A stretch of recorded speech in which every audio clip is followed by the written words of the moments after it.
morning, Excellencies, distinguished delegates, faculty, ladies and gentlemen, representatives of media and students. It gives me great pleasure to extend to you all a very warm welcome on behalf of Indian Institute of Foreign Trade and to say how grateful we are to the speakers, guests and faculty members who accepted our invitation to convene the annual business summit Trade Wins 2016. I would like to call to the dais Bharat Daryani, General Secretary, IIFT Students Council, to talk about Trade Wins 2016 and give the welcome address.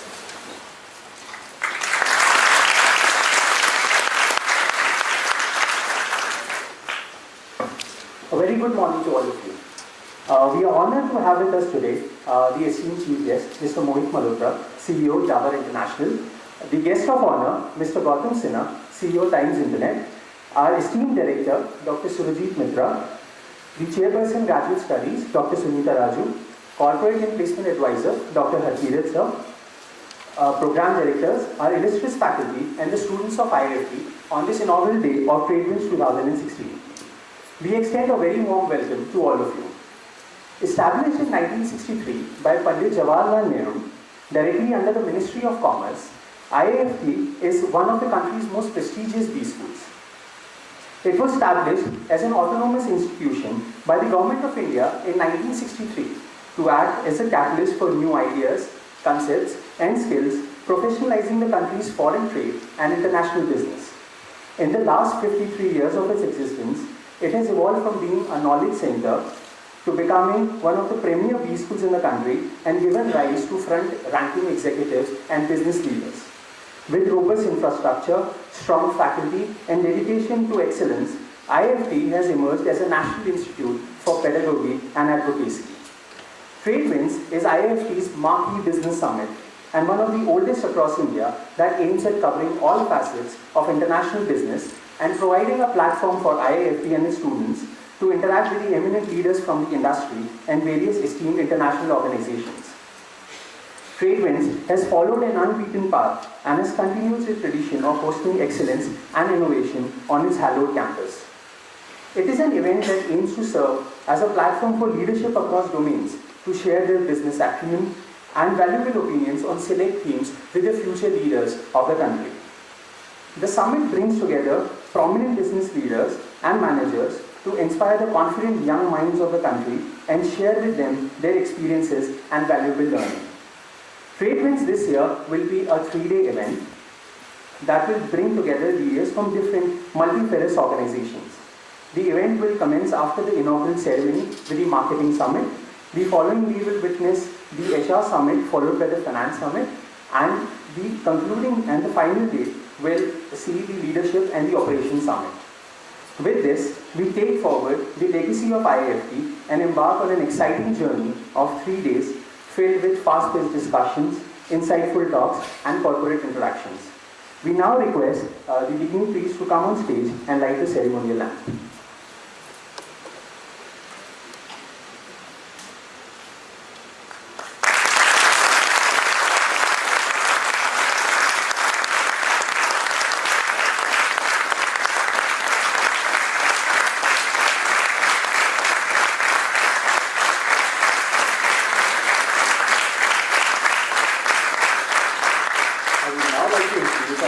Director and Vice Chancellor Dr. Surajit Mitra.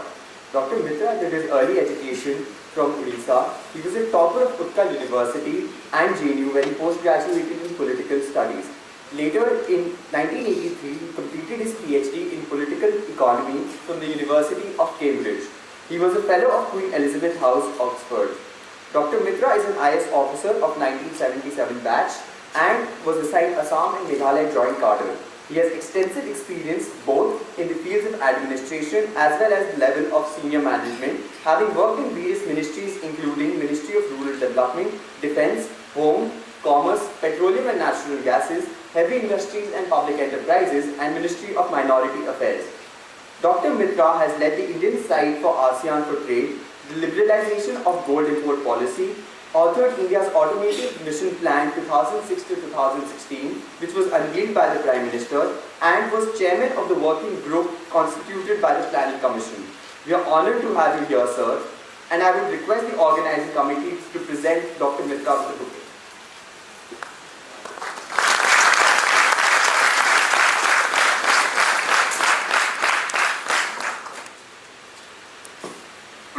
guests, we are proud to have with us today our illustrious alumnus, Mr. Mohit Malhotra, CEO of Dabur International. Mr. Malhotra joined Dabur in 1994 and handled key assignments in marketing and sales. Subsequently, as the business head of the European Union, he was instrumental in opening up US markets. In 2004, he went into Dabur's international business as head of marketing in Dubai and took over the reins as CEO in 2008, where he leads the overseas business of Dabur, covering over 150 countries. He was most recently listed on Forbes' list of top Indian business leaders of the Arab world 2016. He has also been honored recently at the NRI of the Year Awards, held to recognize the outstanding achievements of Indian diaspora globally. We request the organizing committee to welcome Mr. Mohit Malhotra with a bouquet.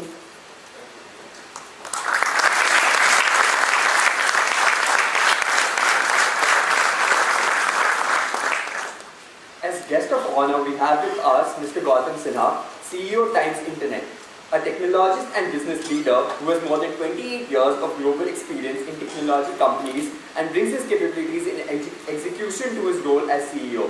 Mr. Sinha holds a MS in Computer Science from the University of Iowa and a BS in Computer Science from DIT Mesra. He has been with Times Internet for over 8 years, having served as Chief Technology Officer and Chief Operating Officer. Times Internet is the largest digital products business in India, operating across over 30 business segments with speed and effectiveness which requires executional excellence. Before Times Internet, Mr. Sinha was a Silicon Valley entrepreneur and executive building digital businesses. Mr. Sinha started his career in 1986 as a defense scientist working on Dr. Kalam's IGNBT program for DRDO. In 1991, he moved to the US and after higher studies worked for Neural Applications Corporation as a senior software engineer building enterprise technologies using self-learning neural networks. In 1999, he started his entrepreneurial journey and worked as Chief Operating Officer and Chief Technology Officer of CashEdge, a company based out of New York and California. We are honored to have you here, sir. We welcome Mr. Gautam Sinha with a bouquet on behalf of IIFT.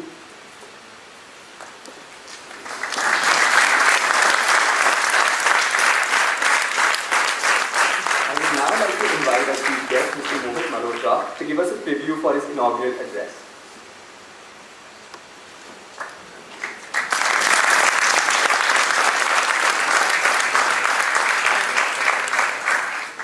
Thank you, friends. For me, I think it's absolute privilege, honor, and a matter of pride to be here at this college. So I think greetings to all professors sitting here. So I think it's like a homecoming.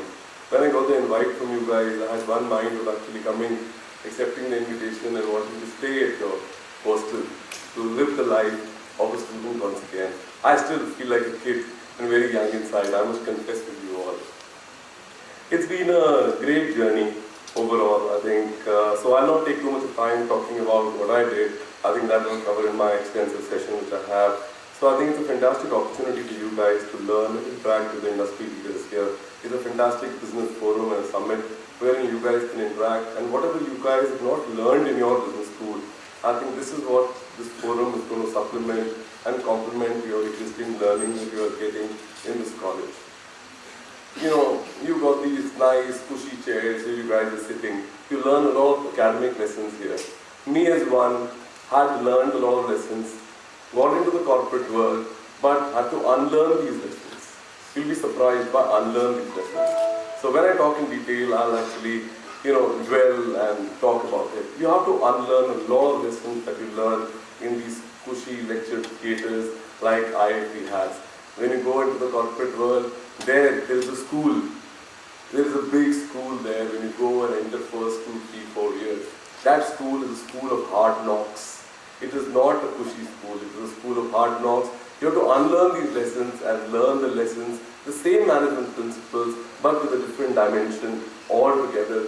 And that's what the corporate reality is all about. So I'll focus a lot about those issues which we don't learn here or learn with a different dimension when you go back to corporate. I don't want to scare you saying that it's a hard knock school out there.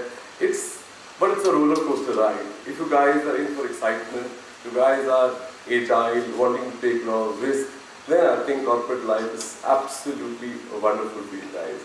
So learn, adapt as much as you can in this forum, and I wish you all the best for these coming 3 days. Interact with us, ask us a lot of questions, and all my time is here for you people. Thank you very much. Have a great time in the next 3 days. Thanks.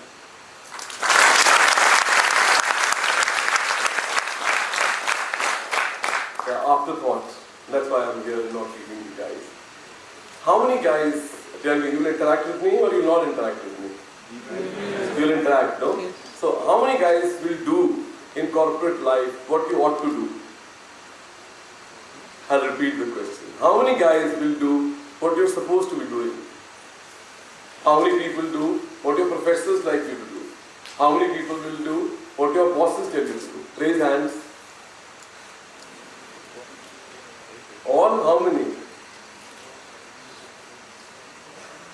Right, most of them. I think 80-90% of the people are saying, yes, we will do what we're supposed to be doing. And how many people will do what you want to do? Want. Parenthesis. Great, yeah. You guys have all read books, huh? So it's nothing a word to do for you people. Yes. We as corporates look for people who want to do something which they have a conviction for, which they have a belief for. That's what we're looking for. So these next 2 hours, when I'm speaking, I'll talk and dwell about what you should be doing, what your belief system is, and how you have a goal and a purpose to achieve that. So look forward to a very good interactive session with you. Have a great day. Thank you. Thank you, sir, for the compelling introduction. We look forward to a very promising session ahead.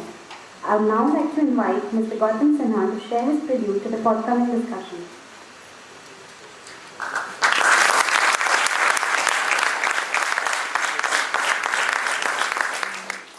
Hi, good morning. I can already smell that the next few days is going to be fantastic. I'm actually very delighted to come here, and this topic that you have chosen, transformational leadership, is actually very close to my heart. It's something I live and breathe on a daily basis. Let me start by where my career started, and we got a brief introduction. Roughly about 30 years ago, I joined Dr. Kalam in one of his projects, which was IGMDP, Integrated Guided Missile Development Program. As a young scientist back in 1986, he was my first mentor during that time. And the reason I wanted to mention him is because a large part of the elements of transformational leadership is very evident in the way he has thought. You know, if you go by the books that he has written, you know, Ignited Minds, Vision 2020, that he wrote in 1998, you know, that's one of the key principles of a transformational manager, to visualize something which is 22 years out. Then align the country towards achieving that particular goal. Then getting the team excited. So if you look at Ignited Minds, it's about getting the resource of purpose to achieve what they have never thought what they can achieve, to have a higher purpose in life. And that's what, you know, a transformational leader would actually want to achieve. I'm talking about Dr. Kalam. So I would like to bring in some anecdotes, as I really respect him as my first mentor. You know, I was growing up back in '86. When we were young scientists, I think 22-year-old, you know, mostly clueless as to how the world works. Working in defense, you have a lot of bureaucracy. You know, so anything that is asked, it's either secret, confidential, or some kind of classification. And we used to be troubled by that because the information never seemed confidential enough. But as a process, you have to classify the documents because that was the norm of defense. Dr. Kalam was very, very friendly to all the young students or young employees in the company. So in the evening, when we are done with their work and we are discussing certain topic, they would come and sit on the stairs with us, discuss the topic, you know, offer a viewpoint, and that used to be a regular way of interaction with him. So one of the time, he asked us, what is the purpose? I personally asked him, what is the purpose of classifying everything as, this is confidential, this is this, because that puts a lot of bureaucratic overhead on the organization. The answer that he gave was still very, very, very true to my heart. Example to just illustrate that example is, we were at that time buying a lot of equipments from UK and US. And one of the companies in UK asked us for our map. We are based out of Chandipur, and one of the companies asked us for our map. Can you give us the map? We had a huge debate in the organization. Can we give them the map or not? We are buying equipment for that. And ultimately somebody said, high up, that give a very low resolution map. The Britishers looked at us, and then in next day, they sent a map which was 10 times more resolution than what we are trying to protect. And that's really the essence of what he tried to say. Is strategy and what you need to protect, you have to be very clear about. But don't try to put a process on everything. It sometimes works in operational, but he was very clear in what is the important thing and what is that element that you want to focus on. As you get into your business lives, into your corporate lives, you will also realize these situations and encounter these situations many a time. But you have to decide for yourself what's the most important element that you need to focus on and how do you want to react to that. I will stop here. I know there is a longer session, and I'd like to touch base on certain aspects that we have experienced in terms of Times Internet Limited and illustrate more on how we think about building a company from my personal life, as we get into it. But thank you once again, and I really think it's a great organization, and all the best to all of you. Thank you.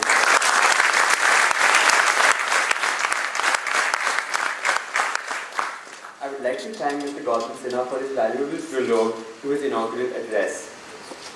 Without further ado, I would like to request Dr. Surjit Mitra, Director and Vice Chancellor, IIFT, to deliver the presidential address.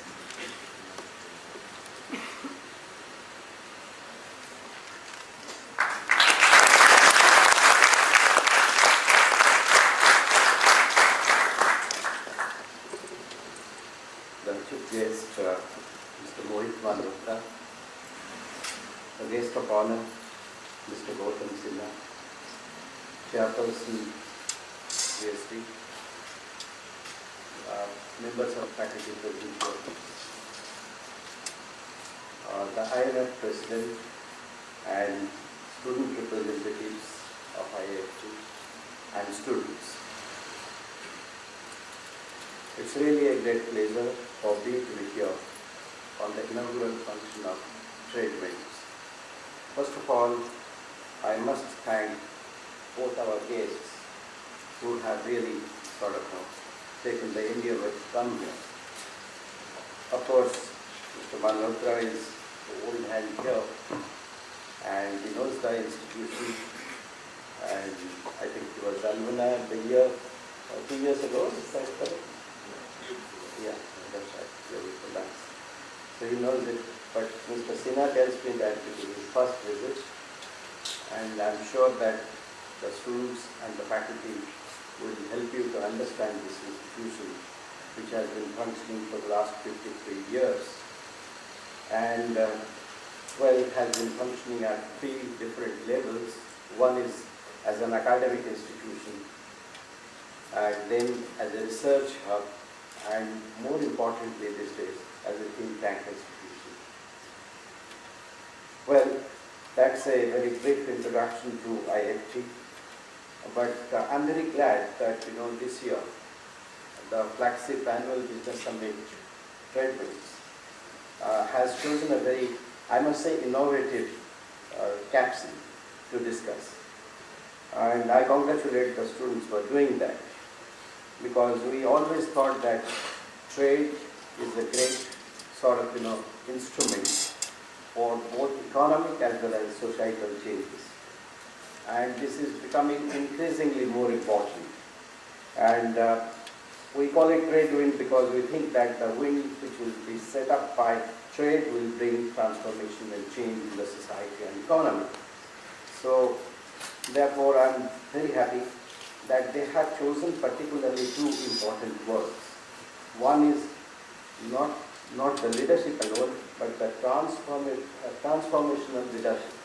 The word transformational actually specifies the kind of leadership they are looking for. And the second thing which they have done is that they are not talking about innovation, they are talking about disruptive innovation. To my mind, a transformative or transformational leadership doesn't mean that it is incremental leadership. Actually, it should have the capability to transform. That's the first prerequisite of a transformational leadership. The second thing is, so far as the innovation is concerned, they are calling it that disruptive innovation, which basically means that it's not linear by any mode of thinking, but it's a paradigm shift. It's out-of-box thinking. So to link them up into one scenario, the leadership and the innovation, I think that it is a very interesting it generates a very interesting debate. So why I think that this particular topic is so very relevant? That's because look at the world economic scene. What is happening in the world economy? All of us know that the growth has slowed down, and the IMF report of World Economic Outlook, it predicts the growth at 3.2% in 2016, which is not much different than what it was in 2016, 3.2, which is not much different than 2015, which was 3.1, and 2014 was 3.4. So therefore, we are at that 3% level. Nothing much is going to change. The second thing is, look at the advanced economies. What has happened to them? America clocking less than 3%, maybe around 2%, which is very sluggish. Europe is in disarray. They have other problems apart from economic problems. Japan is still struggling, and I don't know what the new, transformative leadership will deliver, but they are trying hard. And then look at the emerging economies, for example. It was 5% in 2013, 4.6% in 2014, 4% in 2015, and my guess is in 2016 it will be below 4%, the way it's going. So China has started slowing down, and China is in big trouble. Brazil economy is very fragile at the moment. Only resilience which is shown is by India. But I don't know how long we can hold on, because I am very skeptic the way things are moving. So look at the merchandise trade for that kind of fact, varying between 2 to 2.6% between 2012 to 2014, whereas previously it was above 7%. So therefore there is a tremendous amount of setback. So in such a scenario, I don't think that any single country in the world today, including America and China, can offer leadership in the world economy. So therefore, things are quite different, and the emerging scenario is quite challenging. The petroleum prices have crashed, the mining products are not selling, and the automobile industry is still in doldrums.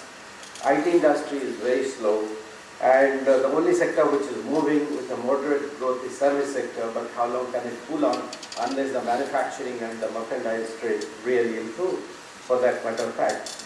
So each sector today has to innovate of its own. They cannot be linked with other sectors, they have to think of their own. And overcapacities have been created all over the world, particularly in China, for example. Look at steel, what is happening. So therefore, I guess that things are completely different than what it used to be 10 years ago. Therefore, you require transformational leadership in such a scenario, which means that the leadership which can think, which can innovate, which can take challenges. In such kind of things, what is happening is two very important trends are emerging. One trend is that countries are becoming inward-looking, which basically means that they are becoming protectionist. So tariff and non-tariff barriers are being raised. I don't know how much of it Mr. Malhotra is facing in his 150 countries, but I'm sure there are tariffs and non-tariff barriers which are coming up.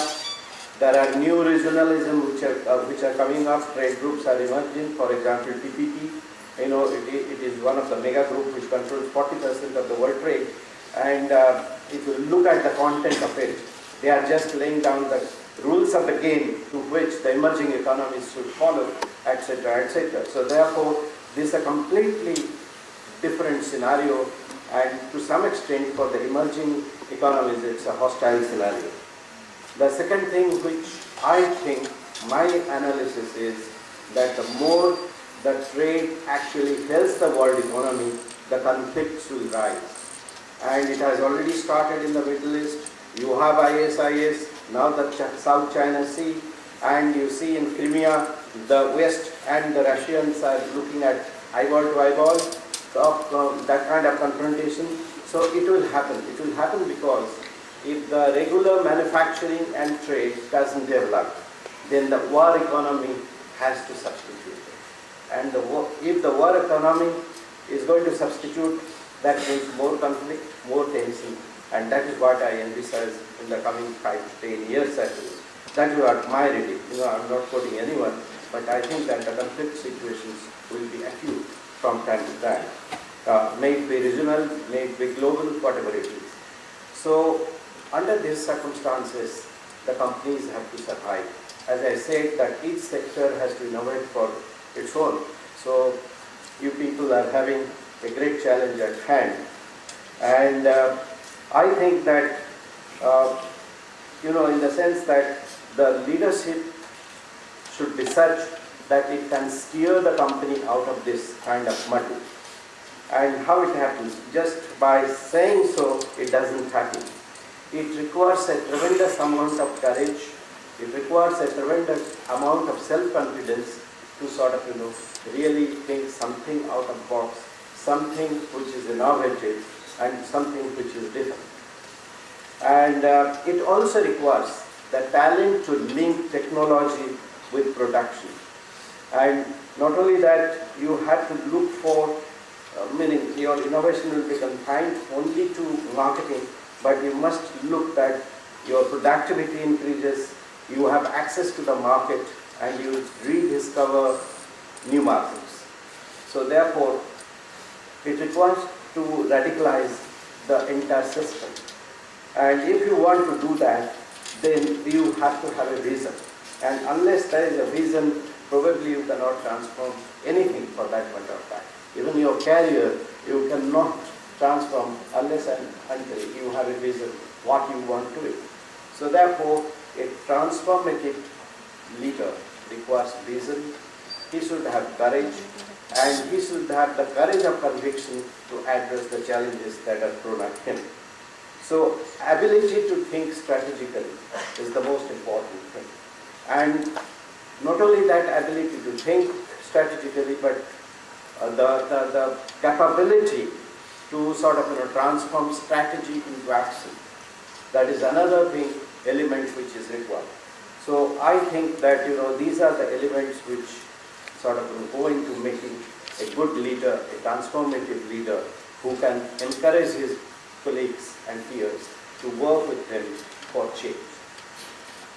We have two stalwarts out here, and I think that Mohit has done quite a lot for Dabur, and that's how when I met him in Dubai, I thought that he's a bright young man, doing quite well, and I was very glad to know that he is from IIFT. So naturally, we thought that he is the best person to speak on this subject, because 150 countries are quite varied, their economy are different, their social requirements are different, and he is dealing with a product which has more social content than economic content. Secondly, we have Mr. Sina with us, and well, I was glad to hear that you have worked with Dr. Kalam. I also worked with him in 1987 when I was in Defense Ministry, and I'm sure that your anecdotes are going to inspire our students quite a bit, because he was quite an inspiring person and one of the most inspiring persons I have come across till date. So I'm sure all of you are going to have very interesting sessions, and I'm not standing between you and them, so I wish you all the very best, and I wish the trade will be a great success. Thank you very much.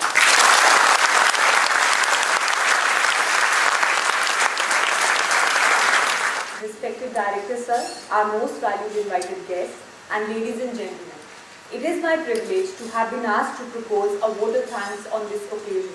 I, on behalf of the Institute and the entire organizing team, would like to extend a heartfelt thanks to our Honorable Chief Guest, Mr. Mohit Malhotra, Guest of Honor, Mr. Gautam Sinha, our esteemed Director, Dr. Surajit Pitra, our CPGSD, Ms. Sunita Raju Ma'am, Program Directors, our illustrious faculty and members of the administration, as well as the alumni who grace the occasion with their august presence.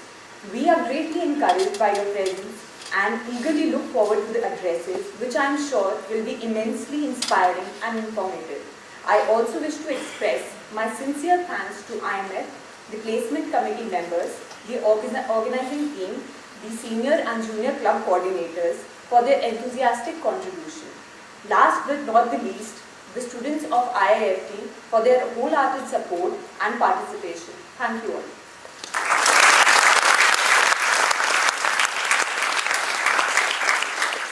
I would like to request our Director, Dr. Surajit Mitra, to present a memento as a token of our gratitude to Mr. Mohit Malhotra.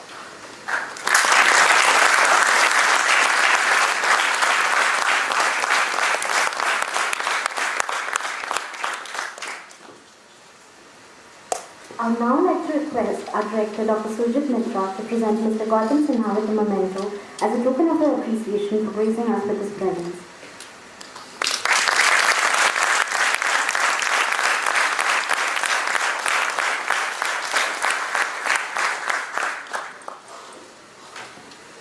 Now may I request the dignitaries to please proceed for high tea. Good morning to all present. We welcome you to the inaugural session of TradeWinds 2016. In this ever-changing world, which is engulfed in the wave of digitization, Internet of Things, changing governmental regulations, evolving market expectations, the leaders of tomorrow need to have a leapfrogging mindset and the capability to have the aspirations that can reform the business they are in. Hence, the theme for today's inaugural session is how transformational leadership can bring about disruptive innovation. I would like to take this opportunity to invite Mr. Gautam Sinha to share his insightful thoughts. Times Group, also known as Bennett Coleman and Company Limited, is about 178 years young. It started in 1838 with its first Bombay Times back in that year. Times Internet Limited is the digital arm of Bennett Coleman and Company Limited. It's a wholly owned subsidiary, and that started in 1999. As a group, we are present in print. You probably would know about the Times of India, Economic Times, Navbharat Times, Maharashtra Times, Radio Mirchi. On the television side, we have Times Now, ET Now, Magic Bricks Now, Zoom, Romedy, Movies Now, bunch of television properties. Out of home, most of the partnerships in the airports as well as the displays you see in a lot of bus stations is done by Times out of home.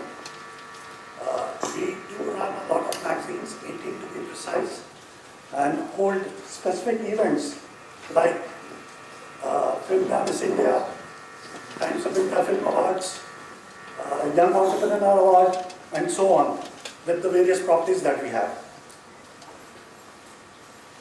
Coming to Times Internet Limited. Times Internet Limited is the digital arm And today we run about 30 businesses, which encompasses about 60 brands across the company that we manage. So if anybody looks at disruption with digital, what would be the first thing which is likely to get disrupted? If you all look at your smartphones in terms of media, that's where your consumption habit is quickly changing to.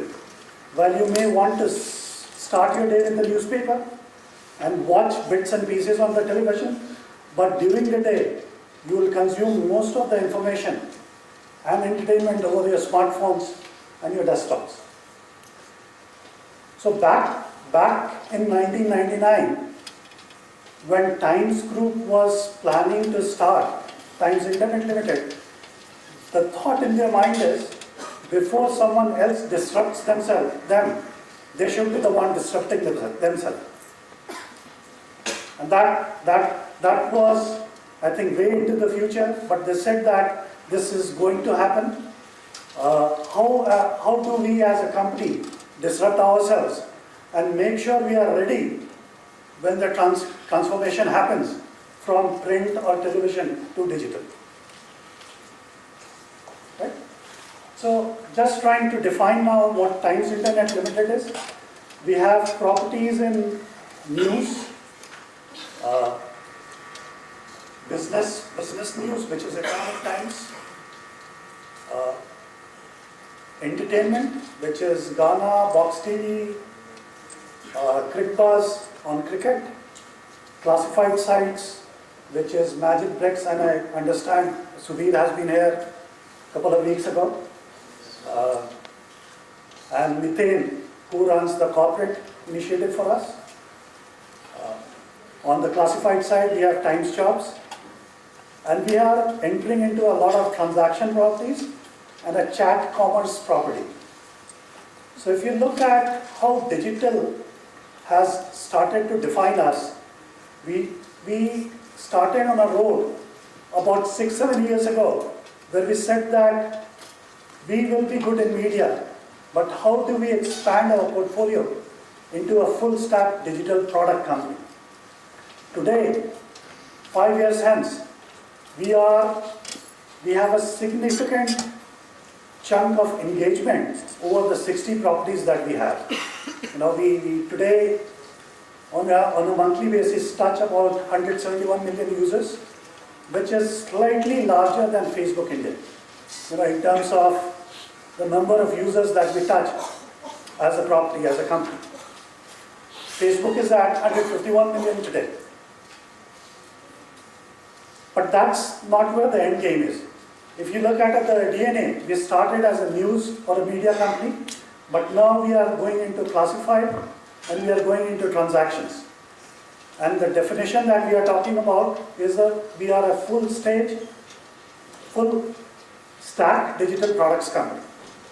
Now, what is the need for a company to get into digital products? And what needs to happen in terms of leadership to make this transformation is really what I wanted to focus about. So when we started in 1999, we started with a very print mindset, because that was the DNA of the company. We were very print-centric, and Times Internet Limited had started with a DNA which was very print-centric. Nothing wrong with that, but as we saw the competition evolution, it became existential threat to us that if we don't transform ourselves or rediscover ourselves, we'll cease to exist. So one of the things we said way back in 2010 is that we are not just a media company, but we are a digital product company. What that allowed us is a lot of side benefits. That was more in terms of a vision statement, in terms of defining ourselves, but that allowed us to change ourselves. Hard statistics around that is the moment we said that, over the period of 1 to 2 years, we saw the average age of the company decreasing from about 35, 36 to 28, 29. To be a digital product company you need to have digital natives. Right? You need to have people who have grown up with their studies as digital natives. So today, as a company culture, we are highly risk-taking, believe in transparency, believe in meritocracy, because of the people that we hire are digital natives who want to win the world, who are there to win the world. So again, back to 2010, we started few initiatives and few growth engines around this transformational aspect for Times Internet Limited. When we started, as we defined ourselves as a digital product company, we also made some fundamental changes in the way we thought about ourselves. An initiative we started that year, and some of you might know about, is called T-Labs, which is an accelerator for young startups that we housed within Times Internet Limited as an entity. The primary objective for us at that point in time was to have young people who want to win the world, who are not afraid of anything, and who wanted to build great products. Have them freely intermingle with the company and its culture and spread that culture around. More than a financial instrument, it was an instrument for us to change. We allowed free interaction. Today we have invested probably about 45 companies through T-Labs. Most of them are very successful in what they are trying to do. And these are all young entrepreneurs which are in the low 20s who are trying to build things up. We allowed free interaction between the two sides, between the corporate side and between the T-Lab side, making sure that the culture, the drive of the youngsters is freely embedded in the culture of the larger company. So that was one of the engine of growth or the transformation that we initiated back then. As a culture, we started restructure ourselves. So I just talked about that we had about 30 businesses running about 60 brands. Now whenever you say that number, if you don't have the right structure in place, you will confuse people or you will fail badly. But this is just too high a complexity for anyone to manage. So if you go back to principles of transformation, once you set up a vision, it's about empowerment to the right groups. So we created a lot of verticals which are self-sufficient entities on their own. So the business that you met, Sudhir Pai and Magic Bricks, is a business which is self-contained. He has the entire resources that he needs to fight his competition. So as a culture, as we acquired companies, we were very clear that we don't want to change them. We'll assimilate the best from them and empower everyone which comes into the ecosystem to build and shape their dreams as they go along. So all the businesses that we run today, whether it's timesofindia.com, MensXP, IIFT, structured in a way that the leaders of those businesses have the entire teams reporting into them. So there is no corporate dependency. So when someone says, isn't running 60 businesses a complex process, then my reply to them, and I'm thinking of 70 by next year, because it's really the structure which is empowering us to scale horizontally without having any kind of control or mechanism at the center. So as we set a vision for 2021, that vision we wanted to make sure every business within our ecosystem understands the vision as to why we exist. So we started introducing the notion of what we call as a TIL platform. While, if you can visualize the structure, while you have 60 brands running at full speed with the right kind of people driving those kinds of business, you still needed 1 plus 1 is equal to 3 to get the multiplier. Now what is the multiplier and why do I say the notion of TR platform? Let's say you are running Magic Bricks and Times of India already has about 80 million users.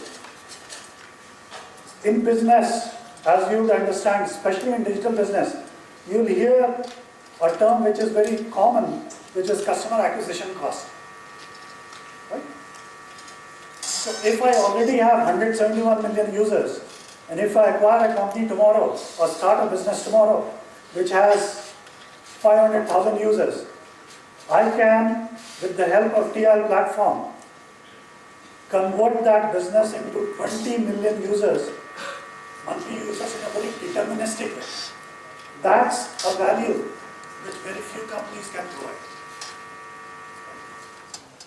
So if you look at extrapolating the vision, creating independent units which are freewheeling, which have transparency, which have culture, which have meritocracy at their core, and then trying to centrally engage them in a platform which is hidden from the users, but you have the ability to do what we call crosswalk from one to another, driving the cost of acquisition, customer acquisition down, increasing the lifetime value.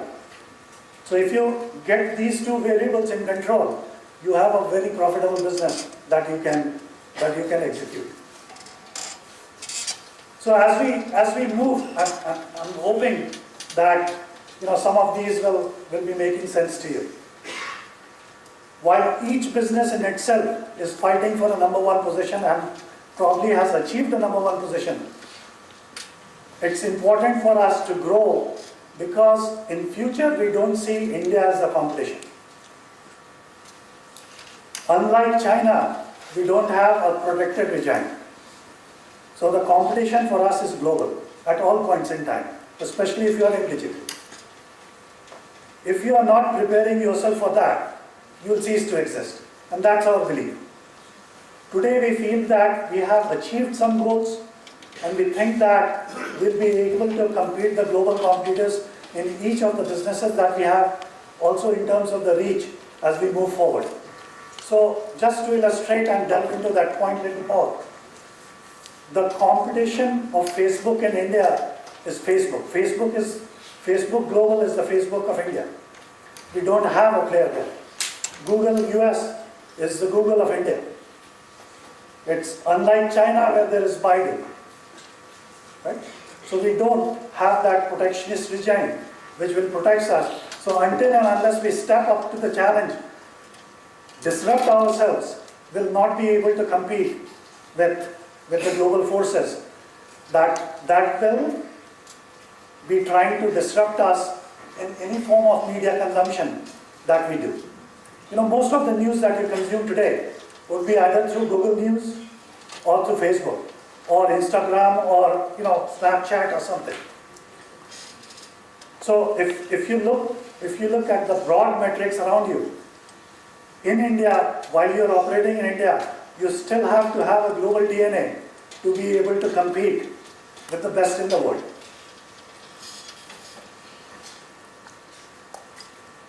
So if I carve out one of the points for the media part of the business, it's about monetization. Right? In the digital world, on the search side, Google is already a force you can't compete with. On the social side, Facebook is already a force you can't compete with. The future for smaller publishers is very bleak because the way these companies are growing is that they have walled gardens. You come to them for distribution, so if you have content, you'll go to them for distribution and they will do the monetization. At some point in time, when they perfect everything, they will disintermediate you. And most of the publishers in the world are facing this dilemma. For anyone to succeed in the media world, in the news world, in the media world, you need three components: good content, critical reach, and data about the audience. So you can serve them better. If you are missing any of the three things, you will cease to exist.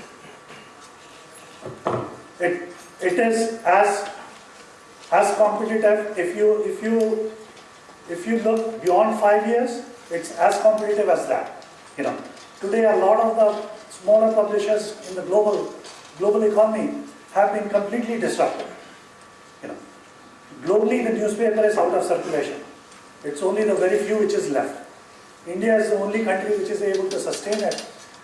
And we understand that at some point in time, there is a life that it will also go through. But for a company to visualize that you will need to compete globally, your employee strength, your employee thought process, your ability to take risk, your ability to look at competition, your ability to grow and assimilate inorganic growth along with organic growth has to be top tier to be able to compete and survive in that. Now this transformation coming from a media, or very specifically a digital media, print media, is not the easiest transformation that one can think of, because the culture or the DNA is very difficult to change. So as I was talking, we had a 5-6 year roadmap to very patiently go through the change, starting with people. As we started getting the right people, things started happening in compressed timelines. If you have the right people, the processes are much easier to execute. The vision is much easier to execute. So what would typically take us 6 months to do back in 2011, today takes about 6 weeks to do that. Because it's the power of the transformation which allows now people to believe that they are part of this particular vision, as opposed to someone from the top saying that you do this today. And that is what transformation is about. It's instead of what Obama would say, we can, and before that, I can, to we can, and now what we have moved to is you can. So we will be completely out of the way, and every employee in the company has the empowerment to do whatever they want to. And that's really the power of the transformation, is moving the power to the employees, creating an environment of meritocracy and transparency across the enterprise to be able to compete at a global level, which is where we want to see ourselves. As I started by saying, as a culture and a history, we have 178 years of history. If we can create a company which can last another 178 years, we have created some kind of a transformational engine which is premised in culture of a company. And that's really what, and I have Abhishek here, who heads our HR, who is a very strong partner to me in helping driving that change through the company, when it's not just the few people who understand the vision, but the entire company who understands the vision, and they intrinsically know what they need to do as they go forward. Let me move to disruption. I didn't talk a lot about that, but disruption is everywhere, and most of you present here will disrupt an existing business model somewhere. There are lots of examples. We'll talk about IoT because that's something you wanted to talk about. But in the near past, look at Uber, what it has done to all of us. Today, all of us, that industry which is the taxi industry, has been completely disrupted by what we call Uber, that, that with the simple power of the smartphone in your hand, now you have complete control of your experience that you can do. So a good parameter to evolve, typically there is a huge industry, the disruptor starts very small, typically with a low quality experience, while the cash cow or the larger entity is focusing on the cash that the business is generating. The disruptor is so silently building on the competence and the quality of the product. There are many global examples in how big companies and industries have been disrupted. One of the examples you'll hear in the context of US is the steel mill. The steel mill were very high infrastructure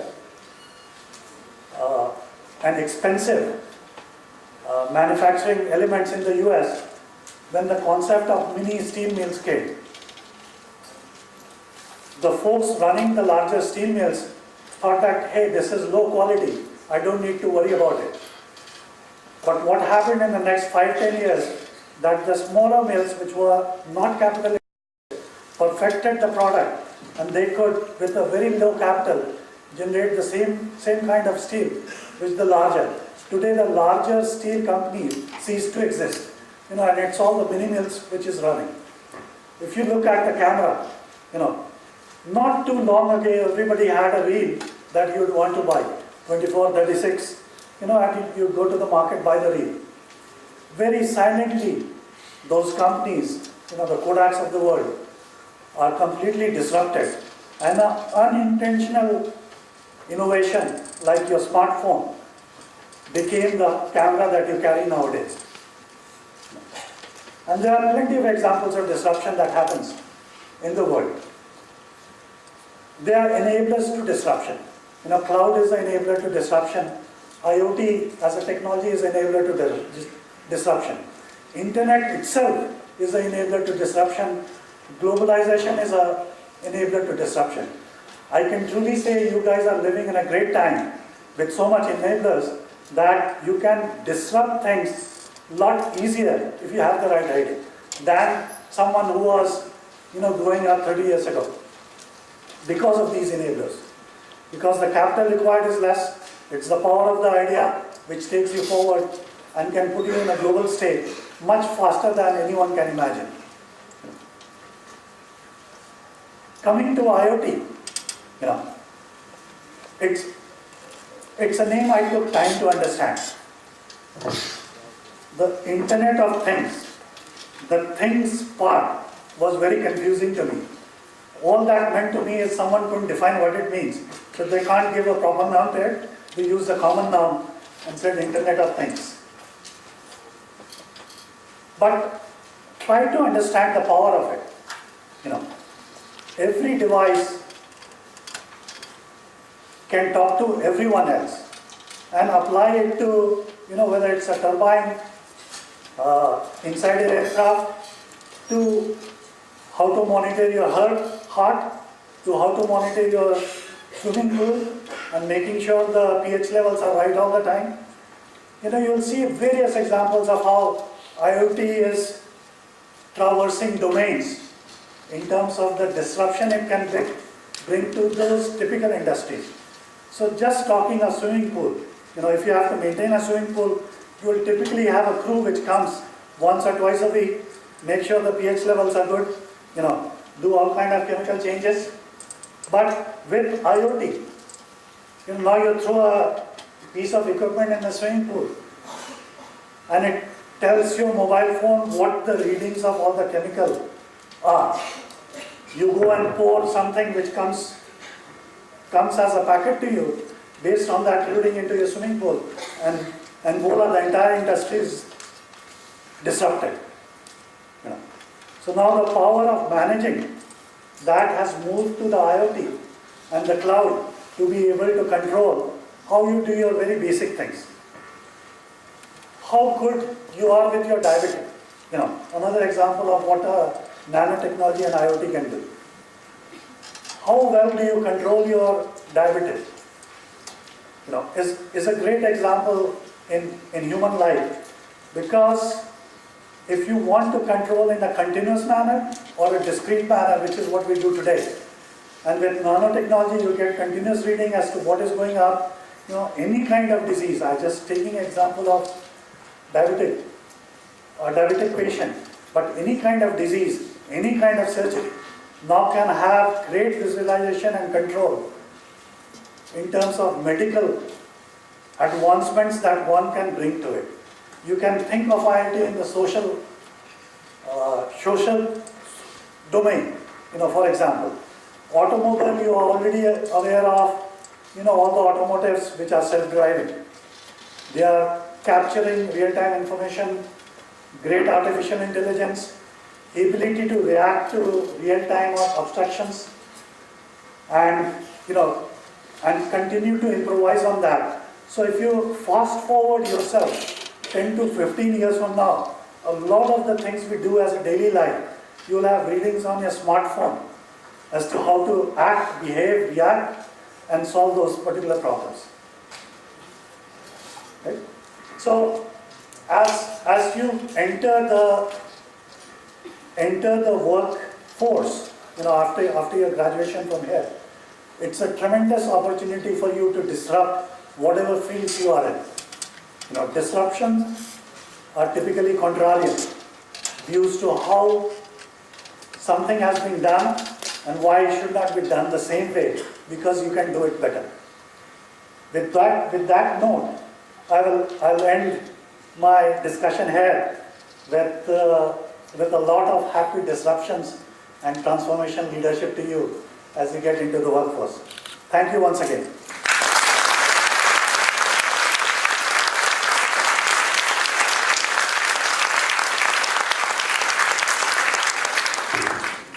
I would like to thank Mr. Sinha for his penetrating thoughts on how to stay ahead on the disruption front, especially in the digital product space. We, the students of IIFT, are grateful for the knowledge. I would now like to invite on the podium Mr. Mohit Malhotra to address the gathering. Let's not make it a very soporific, lengthy, somnolent lesson wherein you guys all sleep and I keep speaking. So keep interrupting me with a raise of your hands. I'll stop. You ask me a question, we'll answer. This will break the monotony of my speaking. Okay? You promise me you'll raise hands? Yes. Huh? Yes. Otherwise I'll offend you, majorly. So I'm a senior, I can take all the liberties, so I've got no hang-ups here. Yeah? All my professors know me, I've been very belligerent here. So, I'll be true to my reputation that I've been having here. Okay? So you promise me you'll ask me questions, you don't bore me. Actually, I fly in directly from US here yesterday, so I'm still under the jet lag, my eyes are red, and I'm like quite giddy at the moment. Okay? So I'm here only because of you guys, and all the time is yours. So spend as much of time you want to with me, interacting with me, and asking me as many questions as you want to. It's for the benefit of you all only. So once again, I think it's a pleasure to be here back at my alma mater and speaking to all of you. I want to engage. Honestly, I think I must say that I was in a moral dilemma. My thoughts were extremely conflicting to accept this invitation or not to accept this invitation. Honestly, I got this invitation. So there are two sides of your brain. What are the two sides of the brain? Right and left side of the brain. Right, you all know. So what did my right side say? My right side of the brain tells me, Mohit, take this opportunity. Be a part of the luminaries who addressed you guys in the past. And the names go on, and Raghu Raman and the President of India and all that, and my name will also get listed in there. It's great. So, it's like a child. You feel great coming and addressed you. That's the right side of the brain telling me that it's fantastic. The left side of the brain, which tells you what? Rational, logical, told me, pass it off as an opportunity. Do not go to IIFT. Tell me why? I'll tell you why, because it's very personal to me. So it recognized that all the laurels that IIFT has bestowed on me as ex-student and as a student who's done reasonably well. These were bestowed on me because they recognized all the transformational trajectory that I took Dabur to, has witnessed since its inception, since 2003.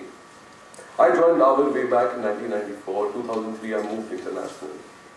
And from 2003 to 2015, we've had a great run. I'll not say it's all because of me, I think it's because of luck. Luck plays a major factor.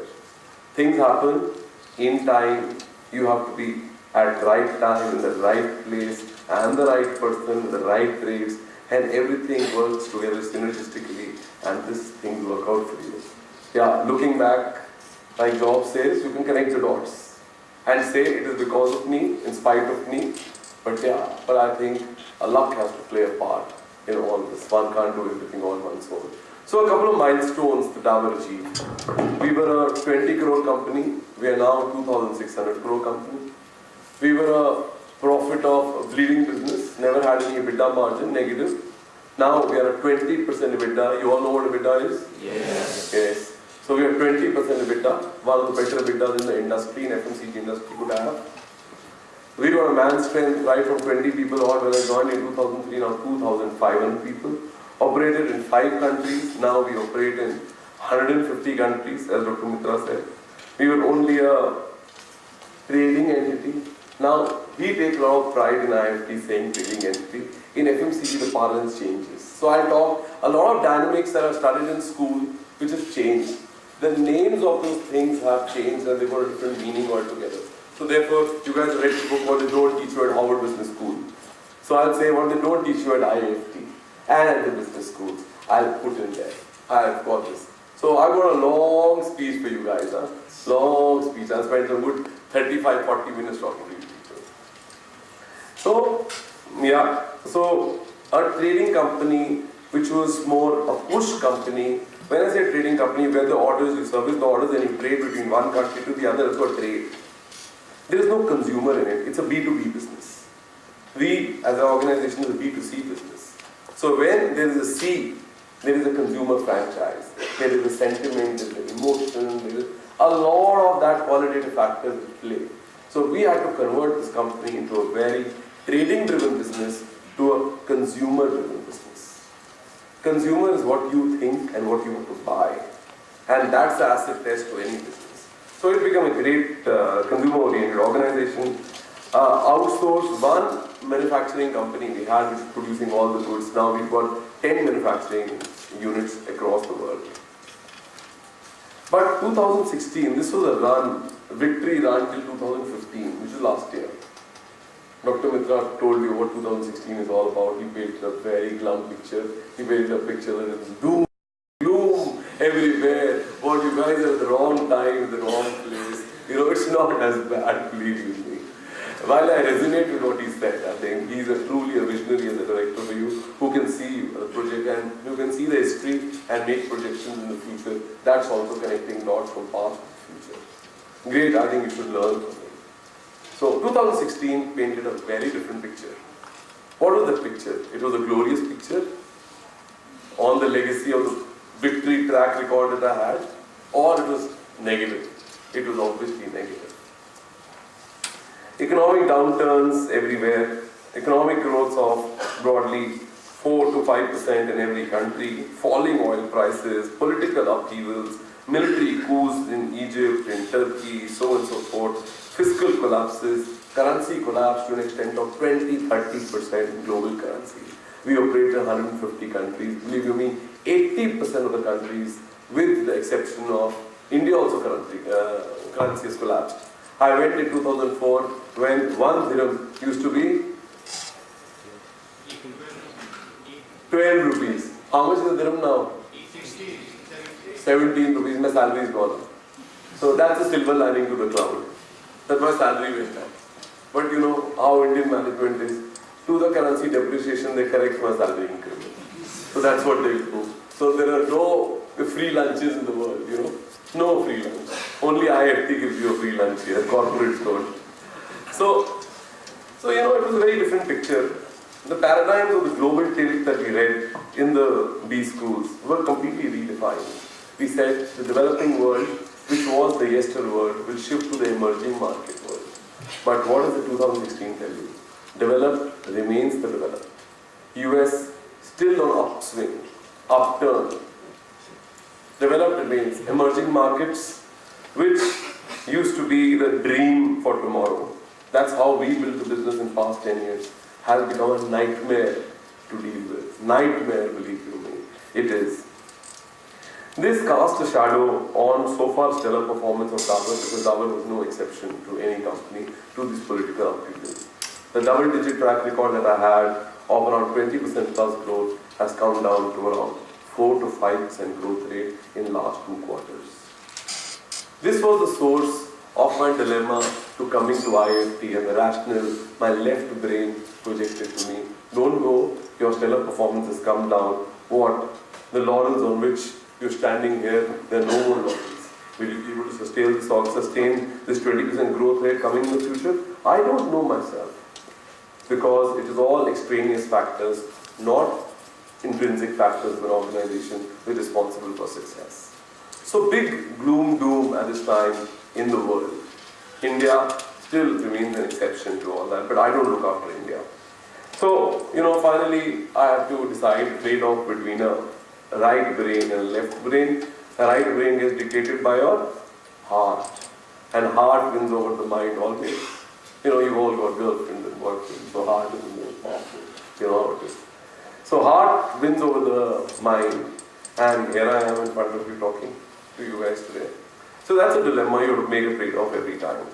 So I said I'll go and give you 2 cents of my wisdom that I've gathered over 25 years of my experience after my MBA school. So that's where. So I will try to put it in a framework. I was a first-time visiting faculty member at the Stanford Business School in US while I was in Chicago last year sometime. And that's when I talked about growth of Indian organization in Africa in international business. Dabur has actually become a case study. Where I should read a case study in Stanford Business School, which I went and delivered a lecture. Dabur has become a case study of Indian company successfully made forays into international business. Worldwide, globally, even in the developed world, now it includes the US and the UK, Turkey, and the list goes on and on. So there they talked about a framework. I interacted with one of the professors. He talked about a great framework. I want to talk about the framework to you people. I think it's a very interesting framework. You categorize companies into 2 stereotypes, will I call it, or archetypes for the better choice of a word, 2 stereotypes. There is a company which does what it is good in doing. It will keep doing what it is good in doing. And what are the management fundamental principles will back this up? A company which will do what is good in doing. What are the management principles that you read in business school? Tell me. You're not listening to me then. What are the management principles? Yeah, what is it? Raise your hand. What's your name? Hi Bhanu. So what are the principles? Doing what you're good in doing, you keep doing that. What is the principle? Brilliant. What else?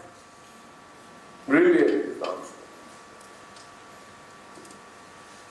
So Vikram Bhagwat from the batch of 2016 AD. So it's more about learning experience and consistency. Correct. It's about gain of knowledge. So core competency, core capability, getting efficiency, getting effectiveness. What are the other principles? Tell me. Focus. You heard focus strategy? Cost leadership? Focus, cost leadership. All these principles are underlining this organization which does what you're good in doing. I'm trying to deliberately touch on the topics that you guys study on a day-to-day basis to relate you with what happens in the corporate world in practice. So incremental improvements, what we call Kaizens. These are incremental improvements, not disruptive improvements. Incremental improvements that we talked about earlier. This was a madman. You know what's the madman era? No. So they call it in jargon, management jargon. This is the madman era of management science, which talks about archaic principles of Philip Kotler, of C.K. Prahlad, of Michael Porter. We have all read these theories, but in practice, they desperately fall short in practice. Desperately fall short. I know I'm sitting here, I'm not so big enough to say that it's all humbug, it's all baloney, but the fact of the matter is yes, some principles of God faded away with time.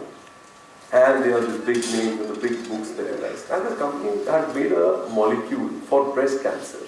They specialized in making a molecule, a drug. It's a pharmaceutical company in making a breast cancer drug. This drug was called Inaugural at the time, I remember. Now it took them 10 years to perfect that drug. 10 years of clinical trial data, again and again and again, till the time they perfect that particular product. By the time they decided to launch it and commercialize it, a year before another company came in and with a modified molecule, and this company was nowhere. Again vanquished from the face of this earth and got sold out to the company which made another molecule which was nimble to it. Got sold out to Freshness company.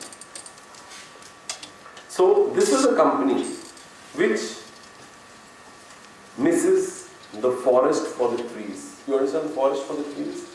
You keep focusing on a product because they've got an obsession for that particular product. Missed it. These kind of companies in stereotypical sense are called explorative organizations. What do you call them? Explorative organizations. Now we guys call them a lot of startups here. These are called explorative organizations. So there is an exploitative organization and there is which does what it's good in doing, and there is explorative organization which is obsessed with doing something new. Two types of organizations. What happens to a small child? You guys have got children? Nobody's got children, nobody's married here. I'm married, I've got 2 kids, but your faculty members have got a lot of kids at home. You need to see a small child at home. You know, he's 3 years, 4 years. He will keep exploring all day. You know, small child. He wants to learn to stand, he wants to touch this, he wants to put this in his mouth. He keeps exploring all the time. The time that he's awake, he will keep exploring the world. When he grows up, we send him to school, a lot of education. He goes to college, he goes to MBA, gains knowledge. And after you are, what are you doing? You're listening to me. Are you exploring? Are you edgy? You're not. You're listening. You're drawing upon your knowledge which you've gained and you're listening and trying to develop upon that knowledge. So what have you become?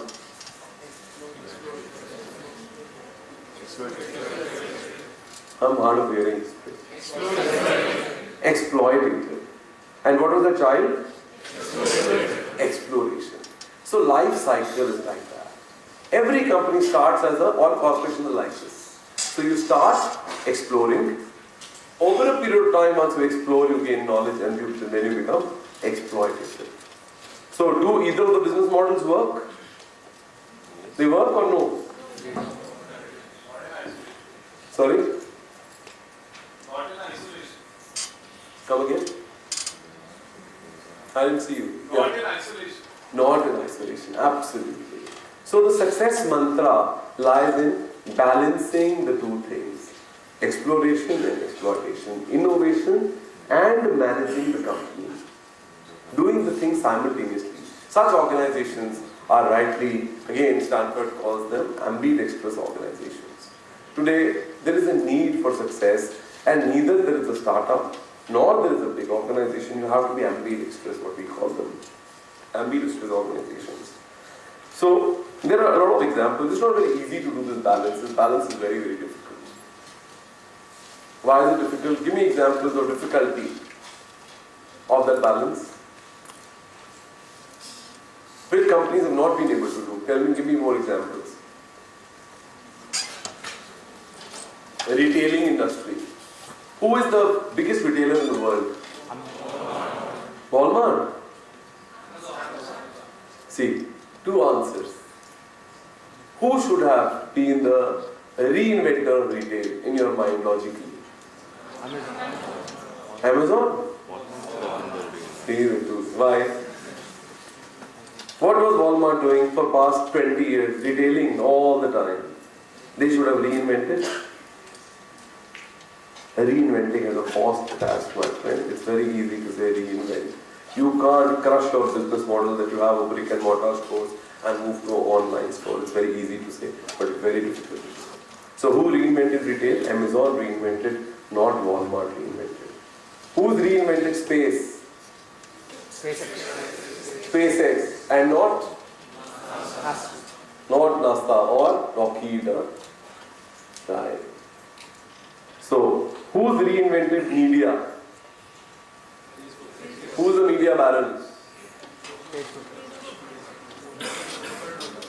Rupert Murdoch. Did he reinvent? Who reinvented? YouTube reinvented media, no? YouTube is the largest media input now in the world. Toyota reinvented transportation. You got the answer in my predecessor's lecture. Who reinvented transportation? Tesla. Uber. No, Tesla. Tesla, yes. But incremental, I call it. Not incremental, but yeah. Uber completely was disruptive. But ideally could have done by GM Motors or anybody of the like. Some companies have been managed to do this innovation incrementally, little bit. I'll give you an example. Nestle has done it in a fair patent. That's why I managed to sustain. They've launched Nespresso. It's a home barista machine. They've launched that. You can make coffee at home now. Yeah. Netflix. You all know Netflix? Yes. So Netflix has done it or no? Yes. How have they done it? So what was Netflix as a company? Huh? I am actually from the batch of 1680. Netflix earlier used to be a CD and DVD rental, and then they reinvented to online video streaming. Perfect. So they are a content hoster and they are also a content creator now. Both. They create content. So they have been able to transform, and I think they will continue to keep exploring and innovating as they go on. Toyota has launched a hybrid car in Prius. So the balance is not easy to attain, but a lot of companies have done it, which is basically a good combination of exploitation and exploration. But what does this require, this transformation, this movement, all this balance? What does it require? It requires what the topic is all about, transformational leadership. You need to have a leader who thinks like that. Who was the leader who thought like this? Scully.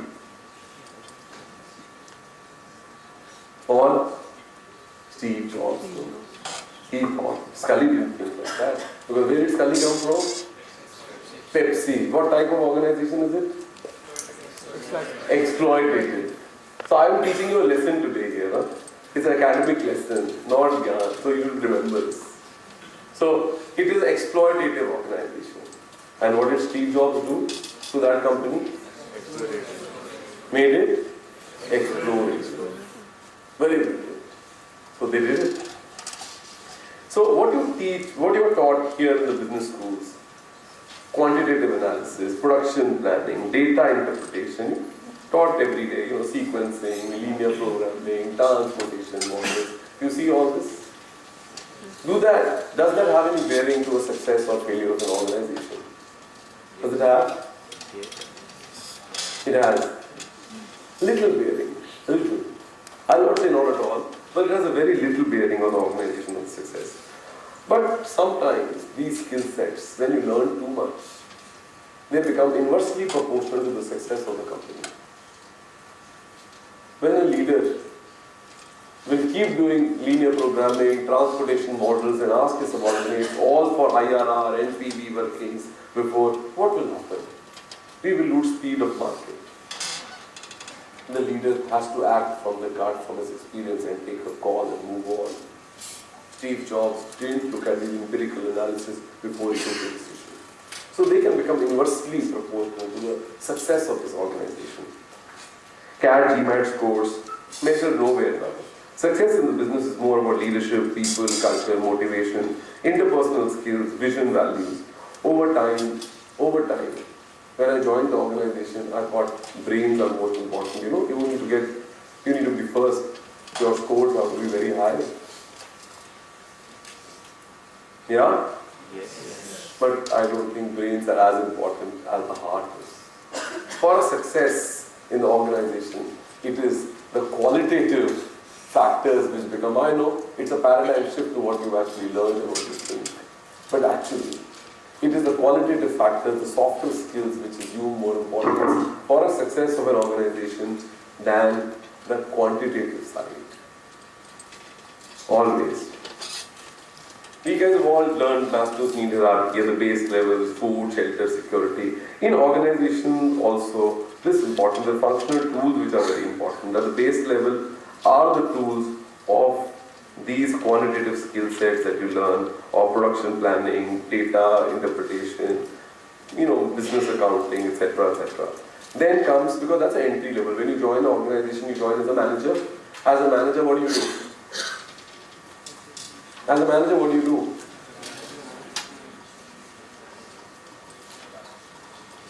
What is a manager? That is the ministers. You know ministers? There is a prime minister and there is a minister. What does the minister do? He ministers the direction of the prime minister. What is ministry? Ministry is execution. They execute the dictat. So when you execute, you will do quantitative analysis. You will do inventory analysis. You will do data interpretation. You will do data analysis. As you rise up the ladder, what becomes important? Now you've got 4 people reporting to you. So what becomes important? Will you focus on quantitative skills? What are you focusing on?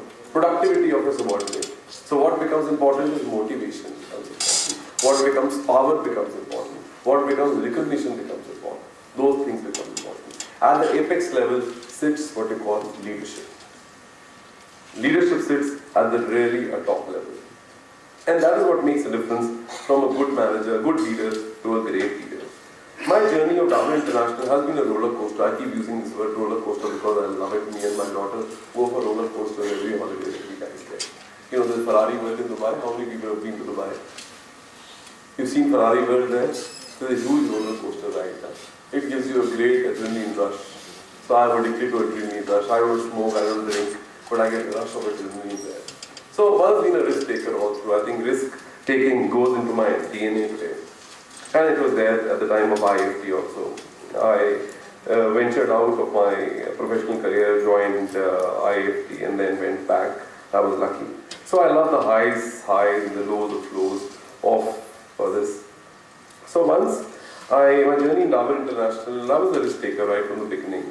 So in 2001, I remember approximately 2001, Dabur wanted to decide the future growth strategies for the company. So they decided 2 areas to get into. One is the domestic growth was kind of flattening out leaders in every category, whether it's Chyawanprash or the Hajmola or just toothpaste or all the medicines. We were market leaders and we were complacent. So what is the future growth driver? We engaged Accenture, McKinsey of the world. I was part of the core committee which was working with them. We decided that 2 growth pillars will happen going forward in the future. One was the foods division, which came to avatar of real fruit juice. You all had real fruit juice? Yes. So it was in 2001 we decided to get into the branded foods category and we launched juices. Today we are market leaders, largely in Tropicana of the world. That was one. The second was going beyond the frontiers of domestic India and going into international business. That's when we went into international business. And we acquired a small entity in Dubai called Red Rock. The company acquired and we got based there. Because I worked in the committee along with Accenture, I was given an option to choose from. So, do you want to be where you are in the domestic business or do you want to get into the international business? I did seek counsel of a lot of people. So, all the counsel of a lot of my professors, a lot of my mentors at the time, my parents, my sister, guide, what did they tell me? Take a risky option or non-risky option? Non-risky option. So should I have done what I was supposed to be doing or what I wanted to do? But that was a risky option because I like roller coaster. So I heard to my heart and not to my brain. Took the roller coaster option of moving to Dubai, which was a bleeding small business, targeting a small expat Indian population, selling Dabur product, 20 crore business. And what I was doing at the time, I was handling a 500 crore franchise of Vatika, hair oil, shampoo. I was managing that in domestic India. My compatriots would have given their right arm for that position that I was holding at the time. I left that position and I went on beyond the frontiers of India and gone into international business 2003. the risk taker that I was. Looking back, I think it's been a great run. I've been rewarded beyond my wildest of dreams. That's why I asked you that question when I asked you last time, what will you do? You will do what you want to do or what you're supposed to be doing, what your parents tell you to do. A transformative leader needs not an MBA so much, that is required at base level, but you require a crash course in believing people, trusting people at all levels in organization, a master's in motivation and having fun at a fun place. A lecture without fun is no maza, na? We want to have maza in everything. If the work that we do, if you do what we want to do, you'll have fun. If you do what your parents tell you to do, you have fun? No. So there is no motivation without fun. What is motivation? How do you get motivated?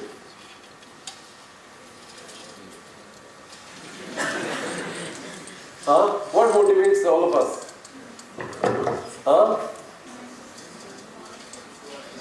Money. Does money motivate you? Yeah, you pick up a job which pays you the most fat salary, is it? You all want money, isn't it? No, money doesn't motivate. Shouldn't motivate. It doesn't motivate me ever. It has never motivated me. But it came running after me. Because I did well. Because I did what I wanted to do. That is the essence that you guys must learn to value. I talked about this when I was awarded Alumnus of the Year here before last. You guys were not there? You were there when I spoke. No, none of you were there. So it's important. That money will chase you if you chase what your heart wants. If you chase the money, money will go away from you running. It will never chase you. That's the fact. So motivation, salaries, perks, bonuses do not motivate anybody. Because when you are working in an organization, you work at a level. At that level, you are paid as per that level. And in that industry, there will be multiple firms working. They all benchmark salaries with each other. When they benchmark salaries, the money can be a little higher or money can be a little lower. It will not be drastically different to the degree that you have, to the experience that you have. So money will broadly be the same. What will make a difference is that motivation and that fun, that excitement that you guys have got. A young person can become a chief executive officer overnight. So motivation, therefore a crash course of motivation is what you require. And above all, a PhD in leadership. What does leadership do? It takes the employees from where they are to where they've never gone before. It will defy the boundaries of a person where he can go to. So my belief is that personal leadership is most important in building sustainable organizations. So contemporary leaders, not old leaders, contemporary leaders, create, foster. What do they foster in the organization? Leaders. Innovation and harmony, teamwork, conflicts. So you have to choose harmony or conflict. Harmony. You're absolutely wrong. A leader fosters conflict. A good leader fosters conflict in organization. I, as one, hate people when they team up and come to me and tell me, because a conventional leader will say teamwork works. No. I call teamwork as camaraderie. When everybody in the organization becomes friends and relations, what happens? They start protecting each other. When they start protecting each other, they will not foster entrepreneurship, they will foster protectionism. Protectionism is out, capitalism is in. When I foster conflict, what happens? Conflict gives you envy. Envy gives you competition. Competition gives you merit. Merit gives you excellence. So great leaders should always foster conflicts, not camaraderie in the organization. This is why I'm saying we relearn the lessons of the B school today in corporate India, but corporate teaches you lessons by hard knocks. They kick you on your ass and they teach you the right things to do. My boss did it all the time with me. So that is where I am, where I am. You know? So coming back to Dabur little again, so I'm giving you these anecdotal examples, but make it a little interesting session. A lot of people have already started yawning. So ask me questions. It's a long session. So I'm taking off my coat now. So to give you some hard knocks, yeah? Okay, so tell me. No questions till now, or any questions? Yeah, tell me. The situation that you just described, I'm Divya from the P75. Right. So the situation that you just described, doesn't it seem to create a lot of hostility in the organization? I mean, when you have work colleagues who want to promote a culture in the organization, then doesn't it seem to create a lot of hostility if you keep on having conflicts all the time? So that's the role of a leader to balance. So hostility is too extreme a word. What do you mean by hostility? I want to create competition. Let's take a department, come down to execution level, how it actually happens. This is a very global word that you use, hostility. When there are, in a marketing team, you've got brand managers, you know the brand management structure in marketing, in any company. There are some 20 brand managers, one looking after Lux, other looking after Sunsilk, other looking after Dove in a Unilever, and they are all sitting in cubicles one after the other. When I foster conflict, what do? I call a Sunsilk manager and tell him, what is your market share? You know, Dove market share has increased your market share. What am I doing? I'm fostering conflict, envy, competition. Does this foster hostility? Another manager, Sunsilk, same manager will come and tell me, sir, our total share in shampoo market is this. I will tell him, don't tell me total share, tell me your share. Don't include Dove also in it. This is camaraderie, that they all get together and they talk about shampoo share, which include the Sunsilk, a Dove, a Pert, and 20 brands. I will promote mediocrity like this. You got the answer? So you have to pitch one against each other and foster competition in the organization. It's very important. Camaraderie, harmony is not the culture. We don't run the business like a... We want to have a family, but not a family which is very protectionist of each other. Family which overall does well, they will only do well when there's competition. When in my house, when me and my sister were growing up, my parents always used to promote conflict. See, your sister has got 10 out of 10. You have got 4 out of 10. What are your parents doing there? What are they doing? Creating contrast. What is contrast? It's nothing but conflict. Same values are in the organization. And leaders have to understand at that base level. You know what I mean? Right. So when I was running the international business division in Dubai, it was a true essence when I moved in 2003. It was a startup company. We had a makeshift office in the warehouse in Jubilee. You guys are all familiar with Jubilee. A couple of guys must have been there in Dubai. So no cubicles, screens, very open sort of a setup. I really mean a startup in the true sense of the word. 20 crore business is nothing with 20 people work, 10 people working actually. This was a part of Dabur, but you will say we had no resources, the business wasn't red. It was a subsidiary of Dabur India, but in Dabur we have a concept that all the subsidiary has to be self-sustained profit-loss entities. They don't subsidize or cross-subsidize each other. So we believe that every entity has to be self-sustaining. So we are self-sustaining entities. Only one brand selling, which is in the category of hair oils. Hair oils are declining, we are selling to Indian expat population. So I moved in new to Dubai. I had my predecessors, my bosses already there. A new CEO was recruited. I went to the marketing manager in Dubai and they told me, now you have to run the show and the business is bleeding. There was no prior precedence of any success in that organization. It was bleeding, a trading operation, got the goods, we sell the goods to Indian expats who had the remnant equity of Dabur from India who moved in there. We were selling and the business was declining because the expat population was reducing and Arabs were growing. So the key challenge was go in Rome and market to Romans, no. You can't market to Indians in Rome.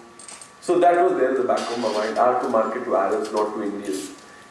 While Indians are a big population there, but it's a dwindling population. I have to look at the whole region and I have to market to Arabs. The counter came from my predecessors. Arabs, Mohit, wear the ladies, what do ladies wear on their head? Hijab. And what do the men wear? Kanduras. You know kanduras?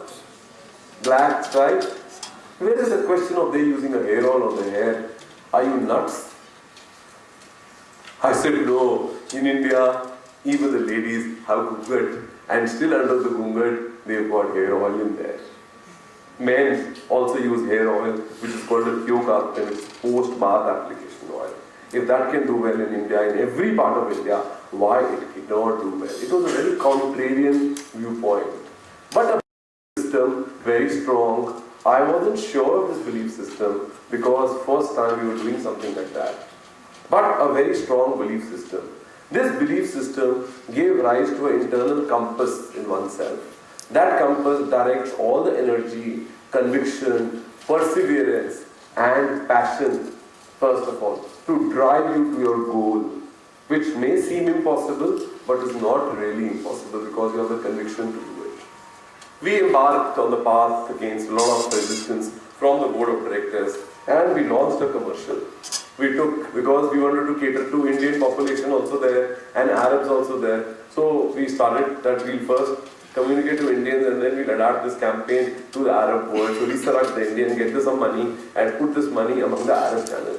So, you know Nusrat Fateh Ali Khan? Yeah? Uski gaane sune? What is his famous song? He's no more now. But what is his famous song, you remember? नहीं याद है हाँ पियर नहीं जिस्म दमकता you remember हमने उसको बना दिया बाल दमकते that's what creative people do, that's why we have fun in office. So we made it baal damakte, we made a campaign that world's largest selling hair oil is Dabur Amla hair oil or Jism Damakta ko bana diya baal damakte, and that campaign, that brilliant, said world's largest selling hair oil is Dabur Amla hair oil, and we were a trust of millions of people. Why you are devoiding your hair of the nourishment that you can get? The same campaign was adapted to Arab world, and it is Middle East Broadcasting Corporation. It's a monopolistic channel, we created. We turned the leaf around of the organization. A declining brand, a declining category became a growth-driven category. People started using it, hair oiling at night when the women don't use a abaya. Night nourishment, raat ko lagaya, subah wash off kar diya. And they have a long time doing that. And that was a new leaf converted. Why? Because there was a belief system that things will work. I believe impossible is a word in the dictionary of fools. There is nothing called impossible. If you have a belief system and you develop a conviction, you can defy the existing principles and go against the grain of a very logical mind also, and you will win. You will definitely win. So what businesses, now this was a small scale business, I could do it. I'm telling about illustrative examples of what individual leadership can do in startup businesses. What leadership you have in a startup is very different leadership that you have in a big organization.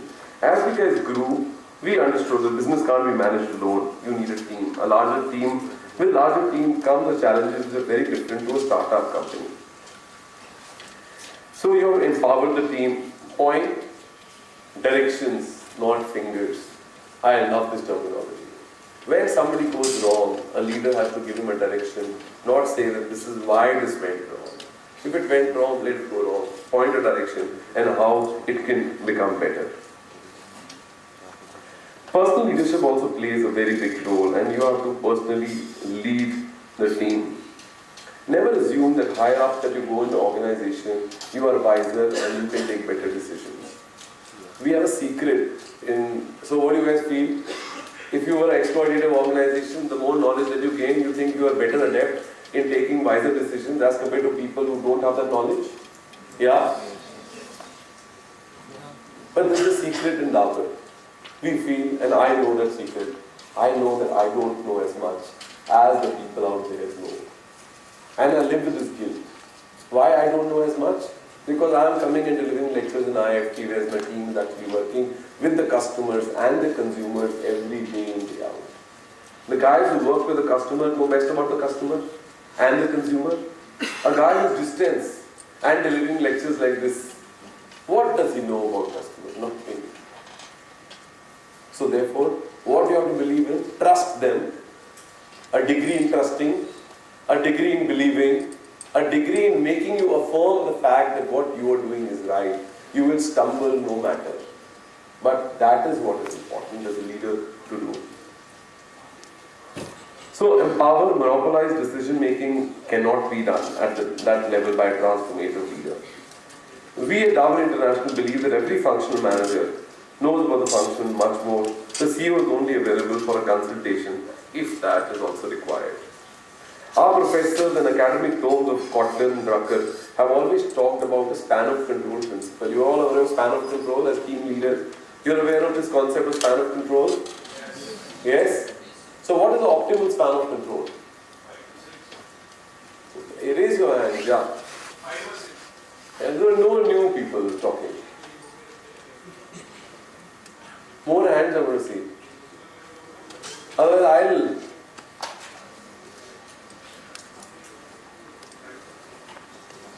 Engage with me with your eyeballs. If you look at your side, I'll make you get up. Who's the neighbor gentleman there? What is the ideal span of control? Yeah. Heard. You. Yes. What is the ideal span of control in an organization? Huh? Around 5, okay. Anybody else? Any different answers? 5 to 6, yes. Sir, if it is a standard kind of work, the span of control can be on a higher side, like 8 or 9. I mean, if it's a standard kind of work, the standardization has been done. Right. Any other answers? Right. The ideal, the tomes of academics, Drucker, Kotler talk about 5 and 6 is optimal span of control. But when you work in the corporate world, you realize the span of control has to be 15 to 20 minimum people even. As the organization grows, you can't have a 5 to 6 span of control. You should have a span of 15, 20. Now these are my theories. Don't quote me anywhere because people may not endorse it all over the place. But this is my thinking and our learning and from our experience. It's going to be 15, 20 if not more. This forces why higher span of control is better for the organization or lesser span of control is better? Huh? Less is better? Why is it better? Faster decision making. How faster? There are 10 people, 5, 6, 5, 6, 5, 6, 5, 6 versus one leader, 20. Which is faster?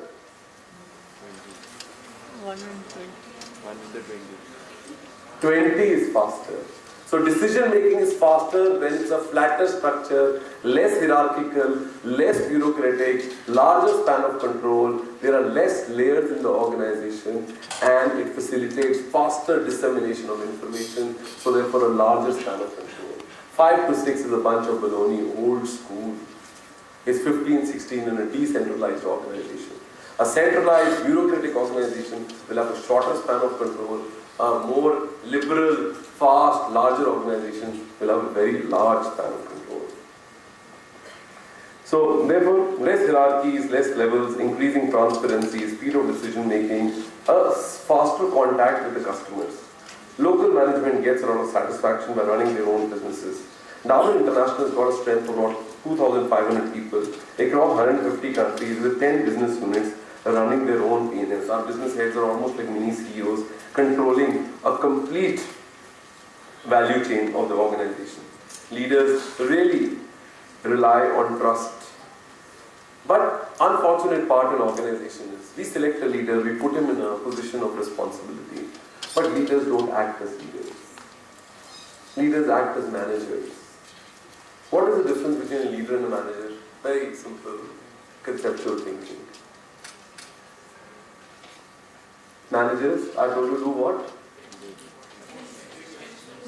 Minister. And what do leaders do? Innovate. Leaders innovate. Managers will follow a direction and minister that direction. So when you have a span of control of 20, 15, can you give direction to everybody? You cannot give direction. You have to rely on trust and faith and competency of that guy who's under you. So you have to empower him and he has to take decisions.